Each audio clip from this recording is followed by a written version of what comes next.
Hello mga ka-farm! Ito nga pala, garbis na nga pala tayo ng ating tanim na patula. At niluto nga pala natin siya mga ka-farmer. Ito nga pala yung ating tanim at samahan nyo ako kung paano natin lutuin yung napakasimple. Una, syempre kailangan muna natin siyang balatan.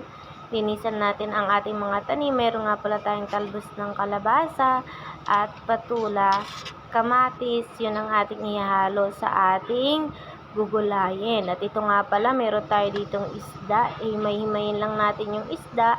At pagkatapos ng yun guys, iwain natin ang ating kamatis, pati ang ating patula. Nag-ready na rin tayo guys ng ating panggisa, yung bawang at saka sibuyas. At ito na nga, ready na nga natin. Unahin natin ang mantika at lalagyan natin ang ating bawang.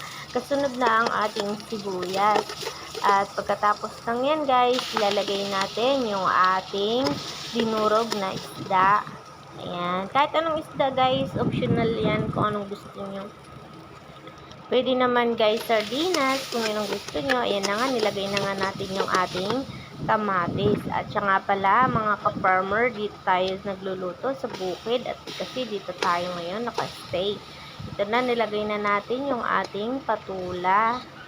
Napaka-fresh guys. At napakasarap talaga kapag sariwa ang ating mga gulay. Ayan na nga, yan ang kinalabasan guys. Napakasarap, simpleng ulam. Pwede na sa ating bukid.